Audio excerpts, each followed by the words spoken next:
Hello, everyone. Joel Fiesel here again. I want to take a few minutes and talk about an index universal life policy. What is an index universal life policy? How does it differ from a whole life policy? Well, let's talk about a whole life for just a minute. A whole life policy is a policy that lasts your entire life. That's why it's called a whole life, okay, from start to end, right? Now, the way that the interest is paid on in the policy, which the policy builds cash value. So if you ever in the future want to cash it out, you can do that and get some money. Okay.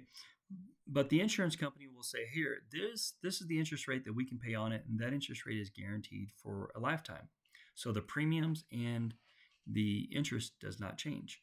The way an index universal life policy differs is it is a form of permanent insurance. Well, permanent insurance, is a policy that's going to be with you your whole life. So a lot of people might associate permanent as a whole life policy.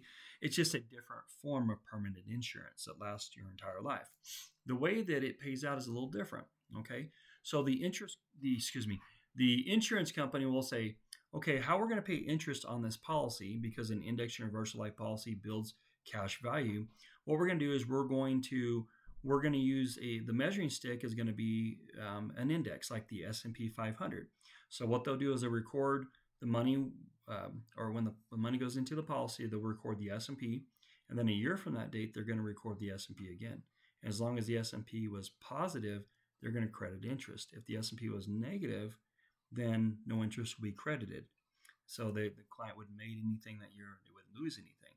So what a lot of times the insurance companies will do is they'll say, we're going to limit the upside to X amount. Like they'll put a cap on it. So just to give you, and there's participation rates and spreads, which are just different ways of making a cap. But just to make it real simple, let's say an insurance company says we're going to put a 10% cap for the year. So if the stock market or the S&P goes up 12%, you're going to get 10%.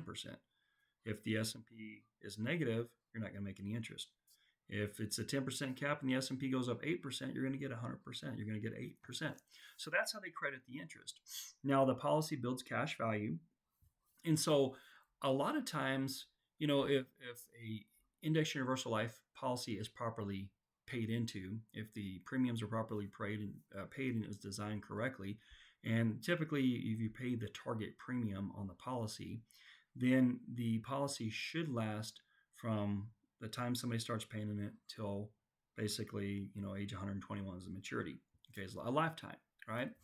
Now, typically the premiums are a lot less expensive than a whole life. A lot of times we refer to as an index universal life policy as a whole life on steroids. Now, because it's a universal life, you can adjust the premiums up or down, if times get tight.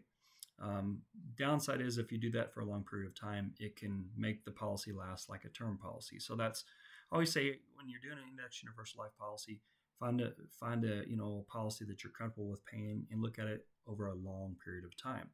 Now, the index universal life policy will actually build more interest as well over that period of time. And so if somebody's young and pretty healthy and they've got 20, 30 years to pay, policy is a great option. If another great option is, let's say they want to use the cash for something, like I talked to a person that owns a business. Like, well, sometimes I make a lot of income and sometimes my income goes down. And so it'd be nice if I could pay into something when I'm doing well. And then if I'm not doing so well, I can use the money in the policy or take a loan out against the policy and then pay myself back. And right now, if you've seen the 30-year mortgage rates are 7-8% interest, a lot of the index universal life policies right now, the loan rates are between 4 and under 6%. So you can actually get a better loan, rate for the current times. So sometimes they work great like that. Sometimes, it's the opposite. It just depends on what's going on in the industry at the time. So the other neat advantage is, if let's just say you're paying into it and then you want to use the cash to supplement your retirement. Now, they can be designed if you say, hey, I want to put in $200, $500, $1,000 a month. And then you can show, if you paid that over 20, 30 years, what the income projection would be in the future for a lifetime income stream, by the way, tax free. That's another big advantage. So if you pay into the policy 20, 30 years and you get to retirement and you want to take out an income, you can take that out through loans. And if you take it out through loans, loans are not taxable. And guess what? You don't pay the loans back. what happens is at death, if you took out a loan every year, for income, and obviously their loans, no taxes, but once you pass away, the death benefit will cover the loans that were taken out. So therefore, there was no taxes while you're alive, and no taxes you pass to your beneficiaries, because death benefits are not taxable under tax code 7701 and 7702. So that's where it gets pretty lucrative. That's where they can get very exciting. Now, sometimes when we talk about this, people, I want to pay $1,000 a month. Well, if you can afford it, 20, 30 years paying $1,000 a month, you should do it, right? If you can't afford it, don't, and you're like, gosh, this is a squeeze, don't do that. Pay in, find a number that you're comfortable with on a long-term basis. If it's $100, if it's $500, if it's $1,000, do what you're comfortable, because I've seen policies where people have to say, hey, I want to pay in $1,000 a month, and then they lose their job or situation changes, and they go, you know what, I can only pay $500 a month. And then we have to restructure the whole entire policy. And whenever the policy is designed, it's designed based upon the death benefit, and a lot of the cost of insurance and policy upkeep, they're going to take that money out based upon the death benefit. And so if you start underpaying the policy, then basically it's going to eat a lot of that cash value, and it's not going to work as well, or the policy could collapse on itself.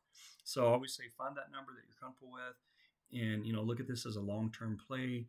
Look at the first 10, 15 years of paying into it. You might, maybe a break-even point, but it's more of a long-term tax-free option. And especially like if you're a person looking for more tax-free options, and maybe you already have a Roth, or maybe you're making too much money and you can't do a Roth, there's no limitations on, basically how big of a policy that you can get and how much money you can put into it. Now, I say that there are some limitations based upon there's certain MEC limits, modified endowment contract limits, but that can all be discussed up in the design. And I always say it's a good problem to pay what you're comfortable, and then you can dump additional money into it.